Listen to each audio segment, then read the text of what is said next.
राष्ट्रवादी काँग्रेसमध्ये मोठा ट्विस्ट। माजी खासदार नवनीत राणांनी दुसऱ्यांदा उपमुख्यमंत्री सुनेत्रा पवारांची घेतली भेट। भेटीमुळे नवनीत राणांना उमेदवारी मिळणार असल्याच्या चर्चा सुरू।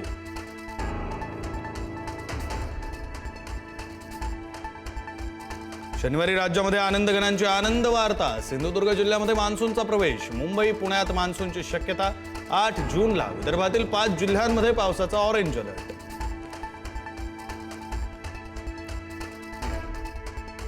पुण्याला पुढील 4 दिवस पावसाचा येलो अलर्ट। पुढील 3 ते 4 दिवस शहर आणि परिसरामध्ये मेघगर्जनेसह पावसाची शक्यता। पुणे हवामान खात्याचा अंदाज। उकाड्यानं हैराण झालेल्या पुणेकरांना दिलासा मिळणार।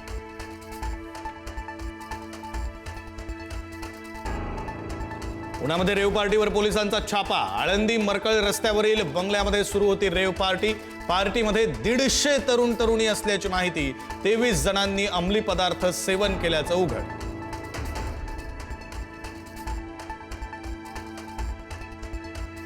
नसरापूर अत्याचार प्रकरणामध्ये फॉरेन्सिक एक्सपर्टची साक्ष पूर्ण। वैज्ञानिक आणि तांत्रिक पुरावे सादर करण्यासाठी न्यायवैद्यक प्रयोगशाळेच्या तज्ज्ञांची साक्ष नोंदवली। फॉरेन्सिक एक्सपर्टनं सबळ पुरावा न्यायालयासमोर केला सादर।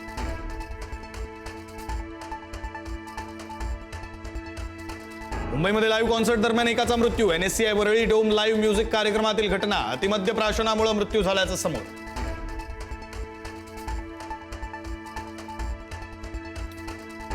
TCS धर्मांतर प्रकरणामध्ये MIM नगरसेवक मतीन पटेलचा जबाब समोर। आरोपी निदा खान बाबत विचारणा होताच इम्तियाज जलील साहब को पूछना पडेगा असं मतीन पटेलचं उत्तर। माजी खासदार इम्तियाज जलील यांनाही चौकशीसाठी समन्स बजावलं जाण्याची शक्यता।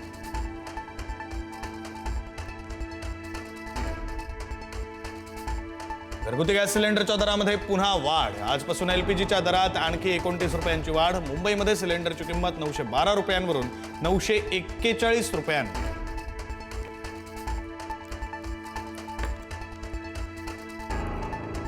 तुकाराम मुंडेंचा दणका। आता वडापाव व्यावसायिकांची खैर नाही। वडापाव विक्रेत्यांना वर्तमानपत्र वापरण्यास सक्त मनाई। अन्न पदार्थांसाठी वर्तमानपत्र वापरल्यास होणार कडक कारवाई।